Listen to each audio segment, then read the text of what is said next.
No, give me investment. Show me you care about this person who you're talking to. Tell me why should I listen? You know, just because it's Nicolas Cage doesn't mean by the way, that's how I prep for this. I watched a bunch of Nicolas Cage interviews because it's the only mania that I could think of that's even remotely causal to a JJ Bull stuff.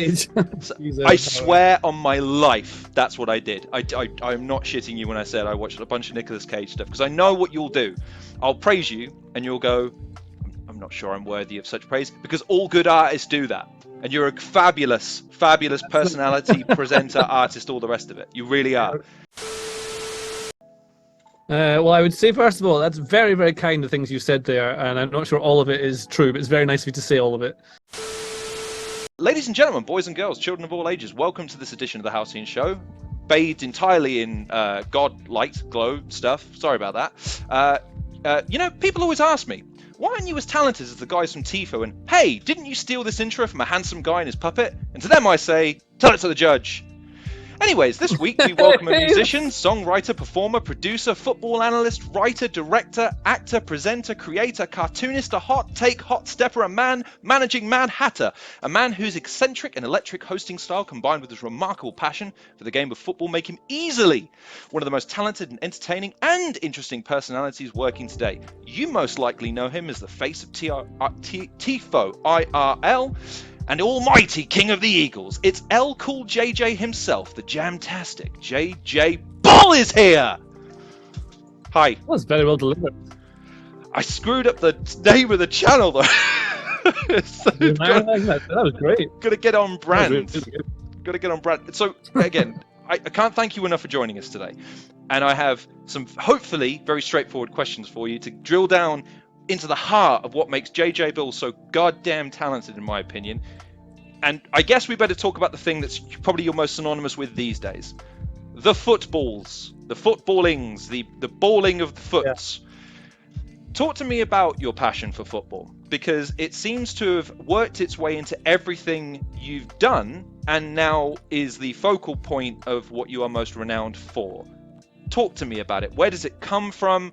Why do you love it so much? And like, what's your relationship with it like today? Oh, these are lots of good questions. I think, well, I mean, everyone loves football when they're younger, right? I mean, you just like it.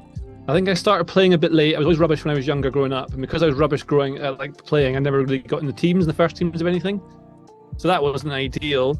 And then I would I thought I was always good in my head, but I wasn't good with my legs, which is unfortunate because the majority of football is played with legs.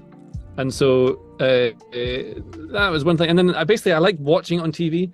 I had some pals who wanted to play all the time outside, and I'd play until like the sun went down in the park with my friends and that. But then I also just loved watching it, and I think I like the noise, the colours. Like blue versus red is the best on a like a bright green, like a deep contrasted green pitch with all the noise and the stuff, and then the melody of the commentators coming up, and then things happen that are exciting that shouldn't happen. The excitement of it is great. I used to go and watch Aberdeen play a lot with my dad. We had a season tickets because there were two of us, and then we went to go and watch them a lot. So I love watching Aberdeen play. I was just obsessed with it, and then the video game has definitely helped as well. So I would play football all the time, I'd watch it all the time, and then Football Manager came around, and I played like every FIFA that came out, like every football video game that's been out, I've definitely played lots of it. Sensible World Soccer, that was early, and you were sort of a manager in that as well. Have you played that one? The first one, ISS Pro International something. It was just international teams back in the day, but that wasn't. First football game was the FIFA 98 game for the PlayStation 1. Oh, okay, well I'm well before that, and so that Sensible World of Soccer, there was a game that was on old PCs, which I'm sure you've worked on at some point. You used to have to, there was no OS, you had to use command prompts to get them to work, and I used to have a manager game on one of those. I'm pretty sure. I can't remember what it was, but it's basically a very early version of what Football Manager became. Maybe it was the first Championship Manager, I don't know. I played that, introduced it to my friends, and my friend used to play that quite a bit. And then obviously there's FIFA and ISS, obsessed with ISS. Played loads of video games in my youth, lots of misspent time on Football Manager, which has actually turned out to be quite a useful thing to have done now. And then just loads of that, loads of playing football, watching football all the time. And then, I mean, what does it mean to me now? What does it mean to me now? I don't know. I just fucking love watching it. Well, because of course when anything, the sausage principle, like anything you see made, or that you become more intimate with, you inevitably lose. It can run the risk of losing some of its magic. And in your case, at least, when I've seen you on the podcast and when I've seen you on your individual videos, or the fact that you still make songs about football, would speak to a fact that it's not. And I'm curious as to what is it about football that you think allows you to still enjoy it from a fan perspective, and maybe even that deeper understanding allows you to understand it in a different way while not losing any of what makes it fun. I mean, some people do. Some people, it becomes laborious. The more that they understand, they come to detest certain things for some reason.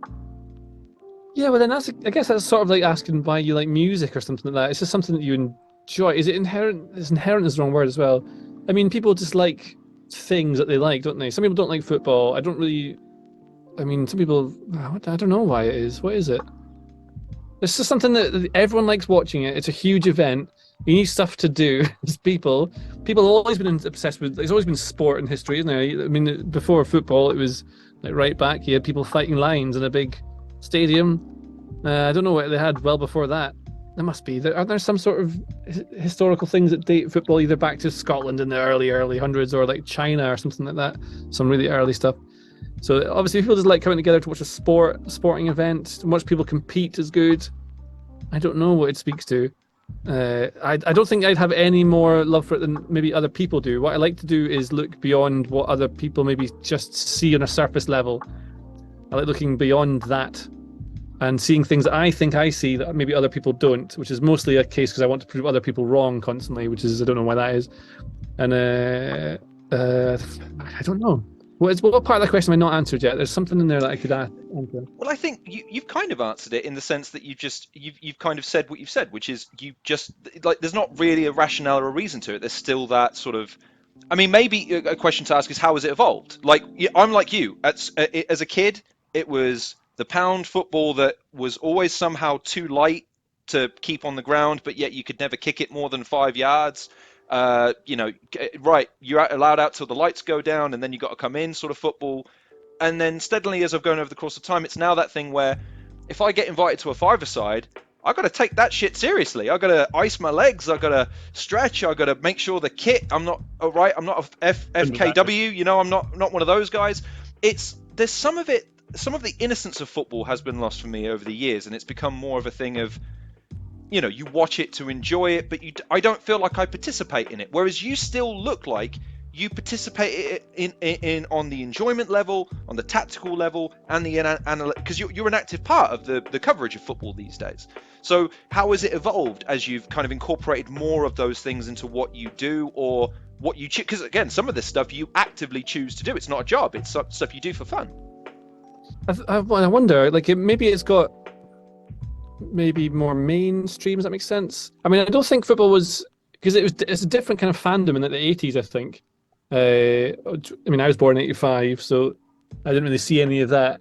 But then everything is more professional and expensive in an increasingly globalized world. Everything becomes bigger and more American, actually, is what a lot of it's become. So like Aberdeen are trying to change a lot to be like how American sports work, which I think is actually quite a good thing, because then it's more for families. It's more for, sure enough, making money, but it's more about providing for other things than just the product on the pitch, which is just that football game, which is now a little bit like theatre. It's so expensive to go to, but theatre, you know what's going to happen. Well, you don't know what's going to happen, but it's going to be the same performance every single time.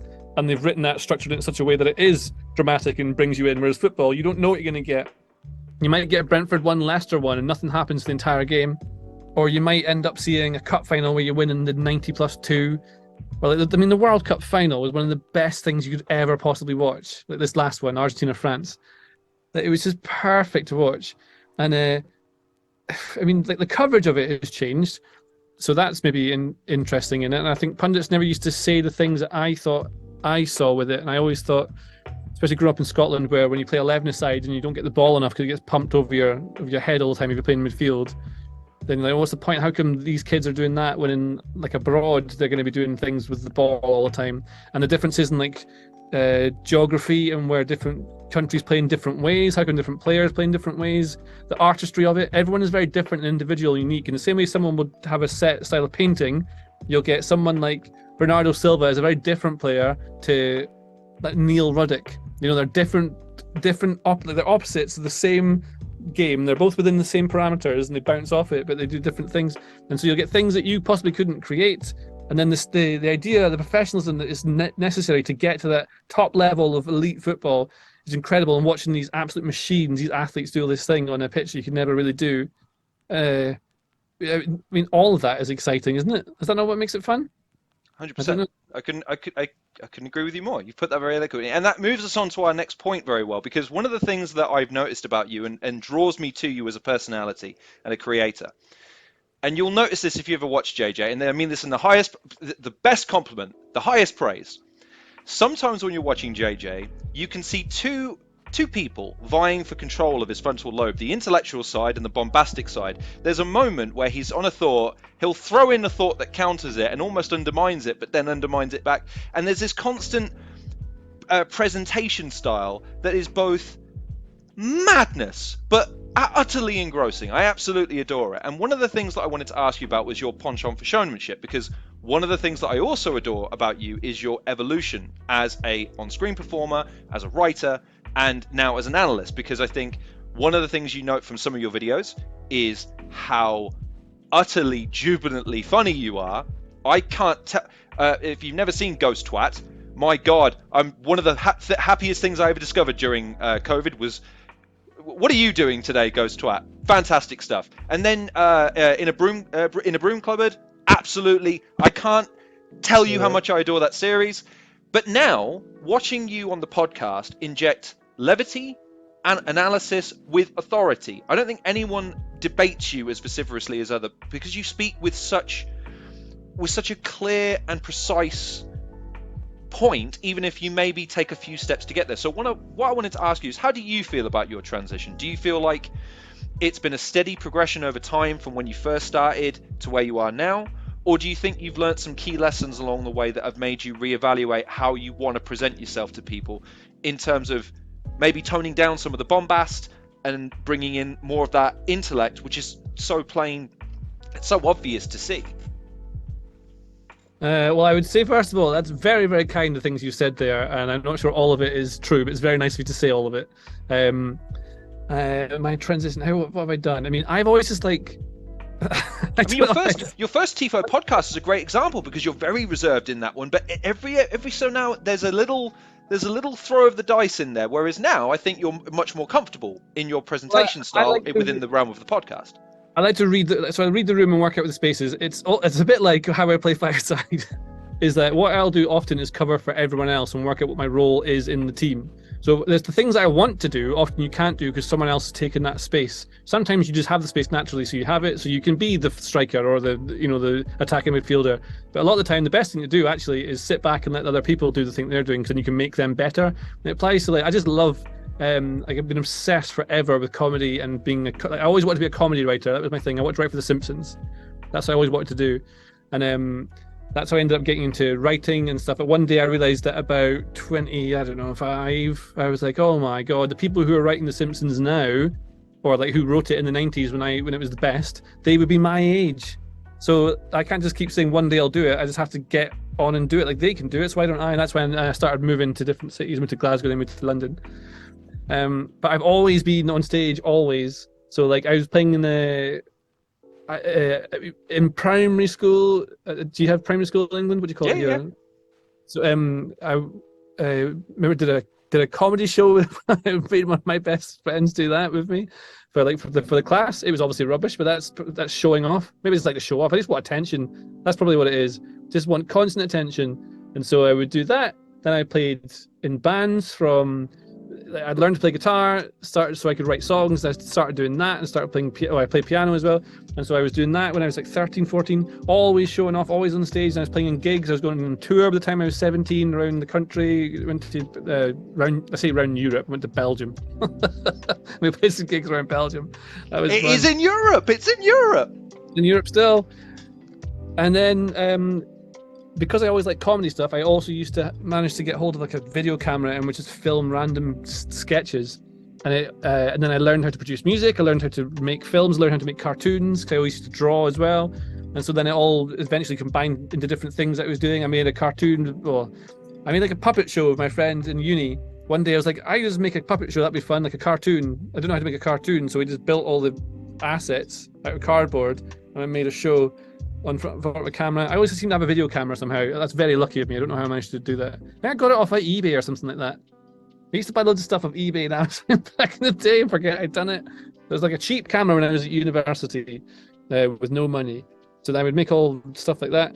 And then because I like performing, being on stage, I like being funny when I'm on stage. I've always liked comedy stuff and admire the process of it and how people do it really well. I love stuff like, I love improv, stuff like Whose Line Is It Anyway or SNL.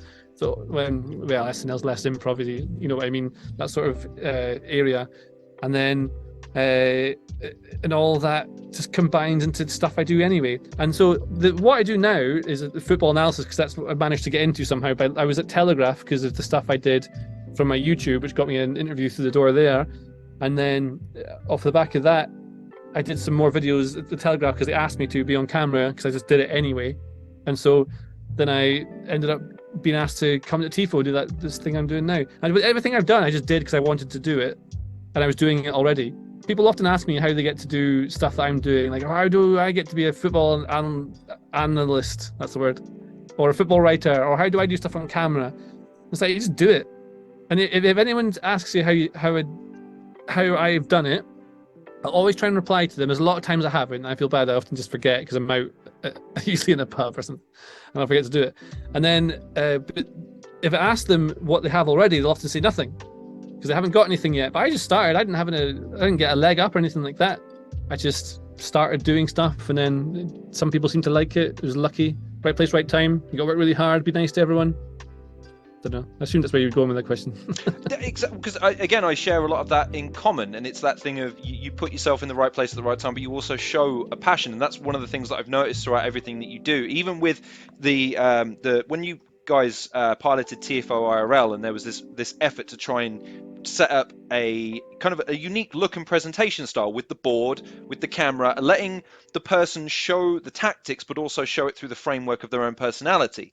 You inject a lot of yourself into those videos while also, again, remaining on point, which is, look, you guys are tuning in to see how we break this down, but I'm going to try and just throw in a few things here or there just to kind of, ingratiate and kind of welcome people in on who maybe don't have an appreciation for the tactics of football, but do appreciate your personality, and then then willing to give that kind of content a try.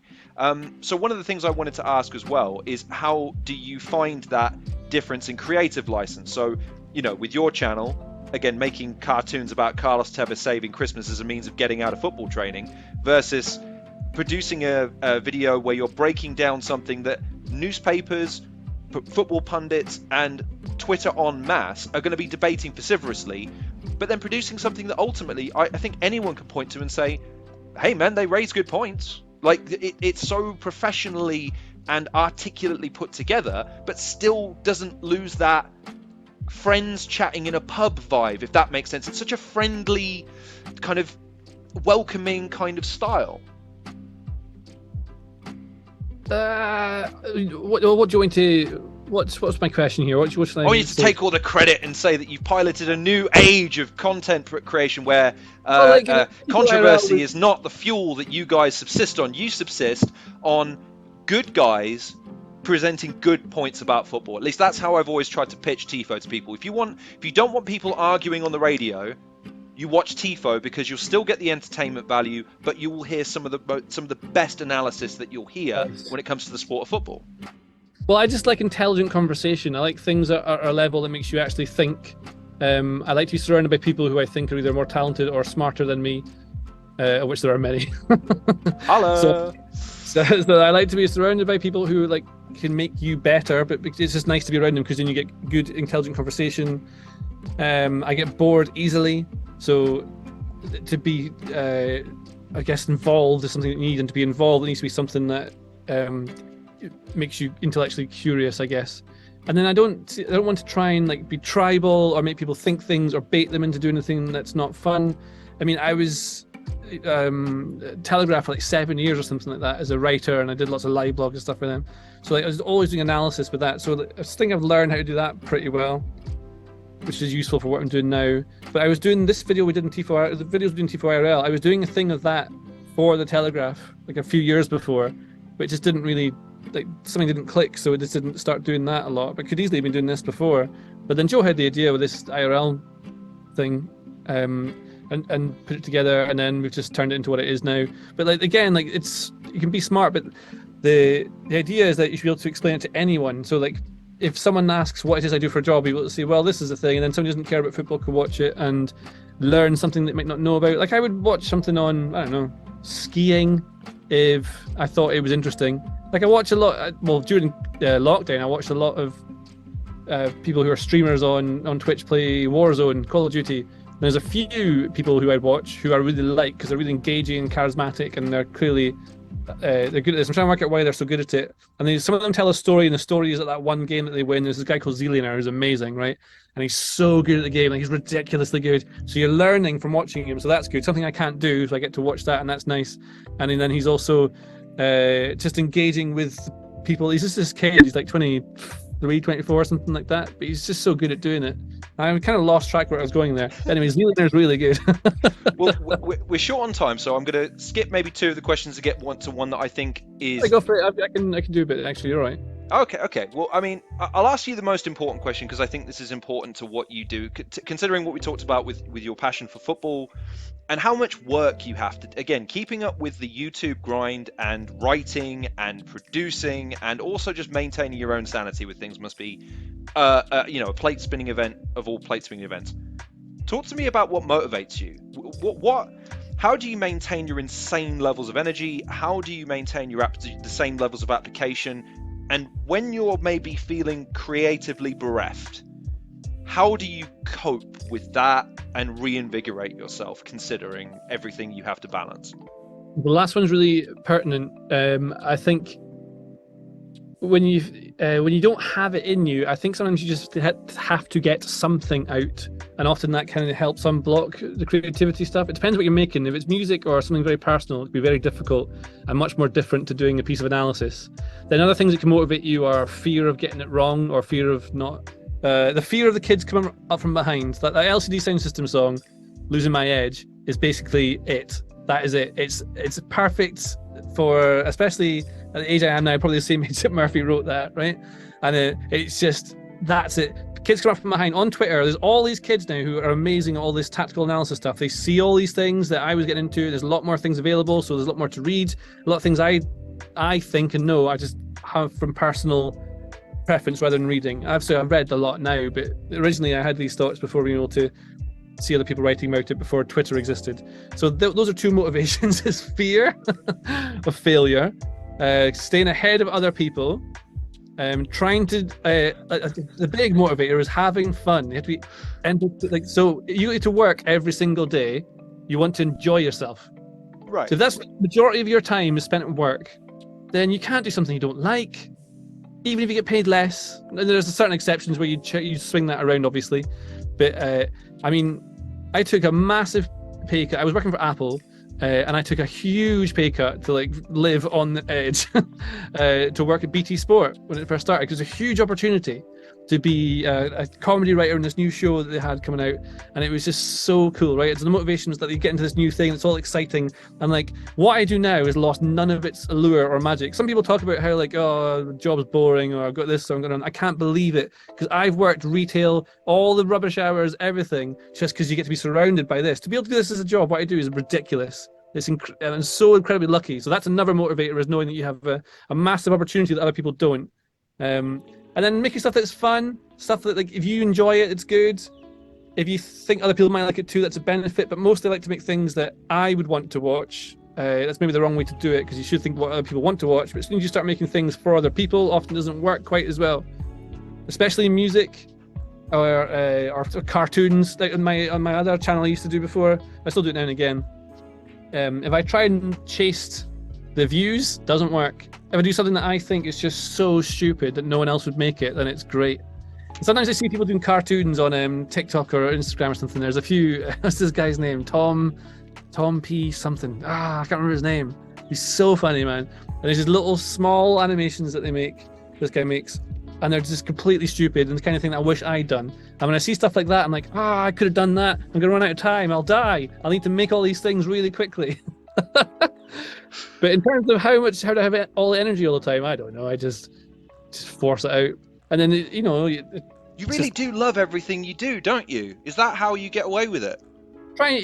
If you think optimistically and try and think positively, it helps a lot. Sometimes it's hard to do that, and but I've never seen you come in on a bad. I've never seen you have a day. You just always seem to be brimming with whatever it is, that X factor that really, again, just sort of. When you're on camera, you're performing. You go into it. Even this is a performance of some sort, right? Because you're on camera. That everyone's always aware when you're on camera. You can never get a native. Even if there's an argument to be said, a philosophical argument that even if you don't know there's a camera there, are you still performing if you're being filmed? I studied that a lot at uni, the panoptic eye, and so then if this is a performance that both you and I are doing individually, is this really what we're like out of it? I'm sort of like this, but I've got a lot more energy right now because I like talking about things like this, and it's quite fun.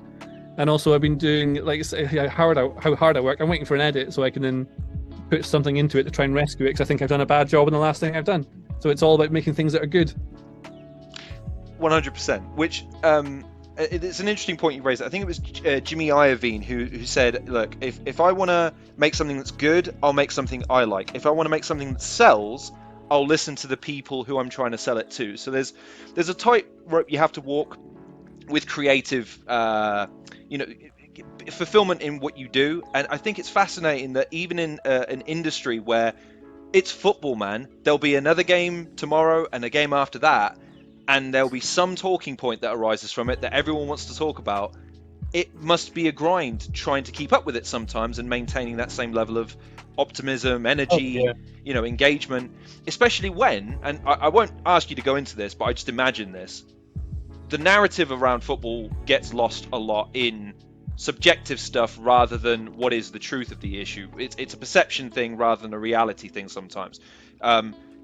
Again, football team wins trophy. Next season doesn't have quite a good season. It's all on fire. We must burn it all down and start again. And heretics chase out the crowd. Rather than everyone's got to have a good and bad season. It happens. It's football, brother. It's like dude, did you have a bad day at work? Okay, fire him! No, you don't do that. You say, okay, it's just a bad day at work. It's fine. But I guess the last thing I really wanted to ask you about was your aspirations, because again, considering how far you've come and how much you do, what are your aspirations? Where do you see, if you continue to excel, and he is, I won't hear it from him that he doesn't want to, because I heard him, you heard him. Some of the things aren't true, they're bloody true. If you continue to excel, what's the sky for you? Is it to be a professional musician? Is it to be a football analyst? Is it to head your own media conglomerate? Is it to finally take over the world with your army of eagles? What is it that you think is your potential?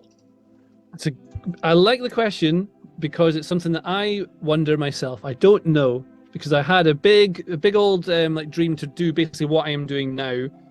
So I remember I went for a meeting with someone. I was on holiday in New York. I've been very fortunate throughout my life. So I went on holiday to New York, and I met some guy who was important in the world of he ran a football website. I can't remember what it was, right? He was a really nice guy. We met, and I was like, how do I turn this? He's a football website person, so this is relevant. I was like, how do I turn what I'm doing now, writing football blogs, into being a job? How do I make that a career? I have no idea how to do it. And then I tried to do that for years, and then I managed to do it. And then suddenly, once you achieve that thing, I'm like, oh, I need to find something new now. I need a new drive. Because once you've got a goal, you have to aim towards that, and it's good to do it in stages where you have like a 5 or 10 year, and you have every step backwards to get to that bit next, and drive your way up to those sorts of ambitions. I don't know. I just like doing things that are fun. Have you had any setbacks to get to this point that you would say are noteworthy, or is it just the natural order of paying your dues and going through the motions of getting and putting in the body of work that people can then look to and say, this is JJ, this is his reputation, we know he can do this, right, we can give him this opportunity? I don't know. I sort of fall into it a lot. I don't really know. I do though. It's luck. It's luck born by hard work.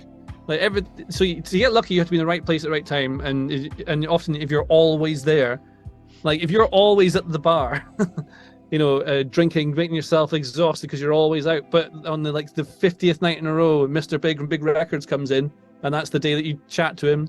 Or I don't know. It's just I think if you just do things you like, and you're good at them, and you work hard, things should generally work out for you.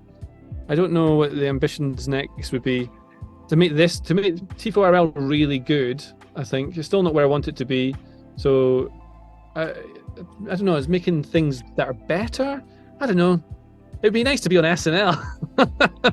That's quite the aspiration, isn't it? That would be something.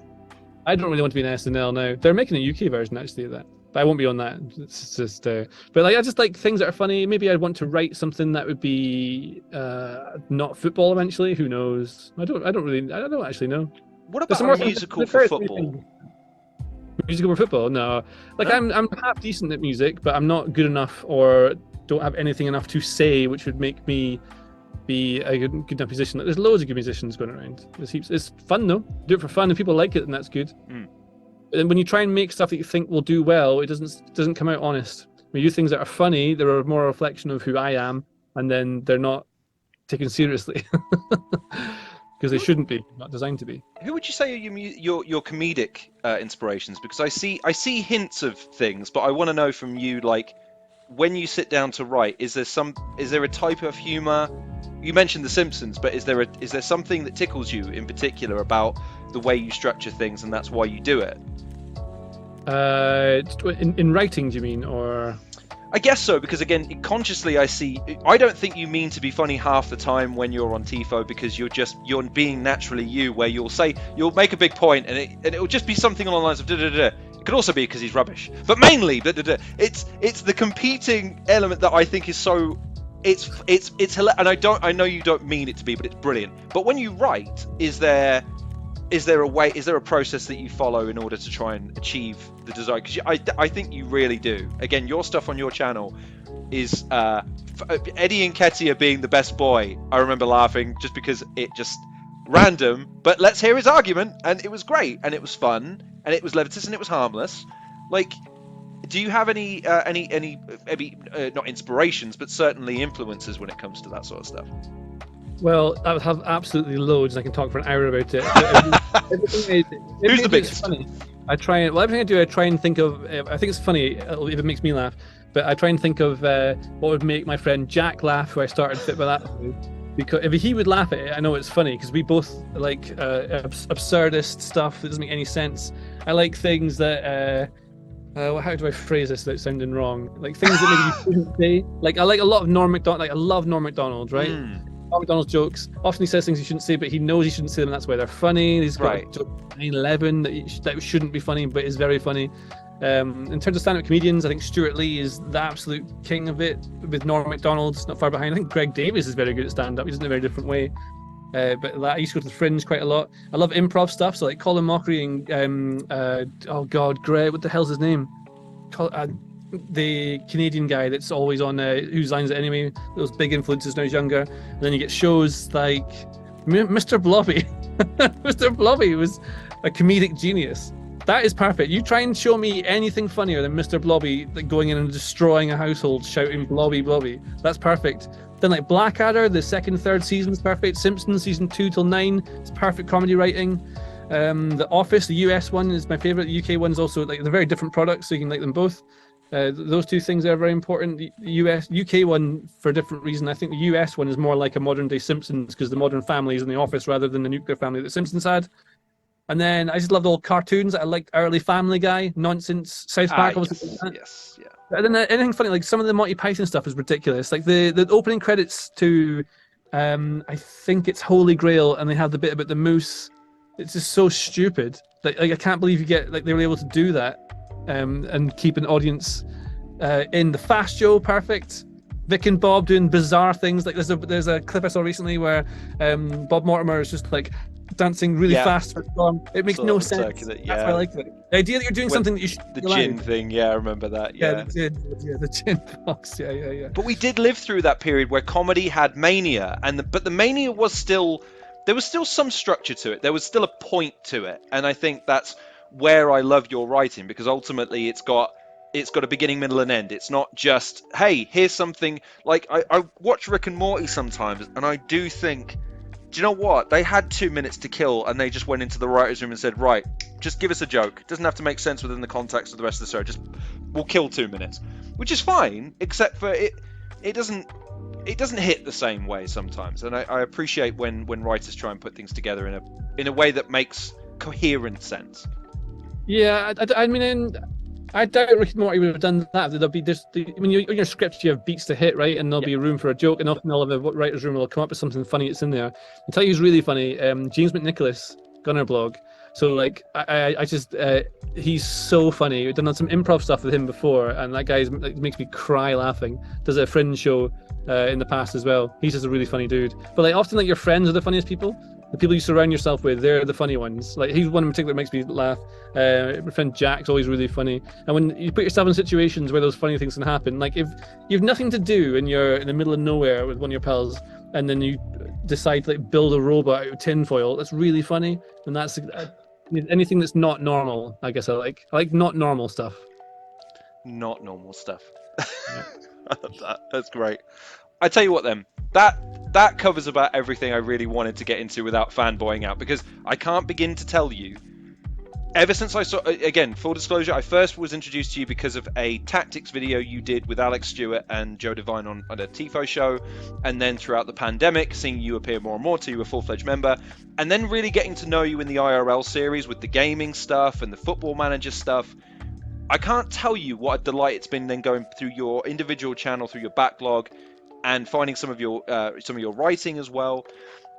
I'm such a fan, and I love your journey, and I'm glad to say, I know you probably didn't want this to be your answer because it's not profound and point-based. The fact that you still don't know what you want to do, that's no, because you're keeping yourself open to potential. Like, you don't know what opportunity might present itself as a result of your body work, so you won't go, it doesn't sound like the thing I wanted to do, so no. It's okay, maybe. Is it fun? Does it pay? There's two lessons for life right there. That's great. Well, listen, let me let you go, but before you do, classic podcast into where can people find you and on the socials, and what do you got coming up? What's your big thing and the plug. whatnot? All right, well, yes, that's the word. A good interviewer knows the answer to that question. I don't. It's a plug. That's what it's called. Well, it's a TIFO IRL, or just TIFO, the podcast that we do, TIFO, and what else? God, no, it's just places. I play gigs sometimes with a guitar in places around London. Do you ever advertise those? Not really, no. Why not? Because it's funnier just to like turn up when there's no one really there. God, you're killing me. I would love to see what you're like. Turn up and they ask for the Pedri song or something like that, and I'm like, oh, I'm not going to do Pedri. I have done it before though. But you love him. Why not? Yeah, because it's a full band thing, isn't it? I don't know. And Twitter at JJ_Bull, as in the cow, and that's where you can find me. Although I don't really use Twitter. I don't like Twitter very much. It's full of people just arguing. Yeah, I find the mute button is very helpful on Twitter these days. Instagram, there's less interaction, but it's well, pictures. Yeah, I suppose there's lots of reels of people doing things. I'm old, so I don't understand a lot of what's going on there. But anyways, thank you so much for appearing, and I can't tell you how much I wish you every success in the world. You've brought me untold joy and an understanding, and just an understanding of football I didn't have. And like I enjoy watching your breakdowns. I love watching your interactions on the podcasts. I know millions of other people do, so I know I speak for them when I say that you are fabulous, and I hope you never figure out what it is you want to do ever. Man, that's really kind. It's far too kind.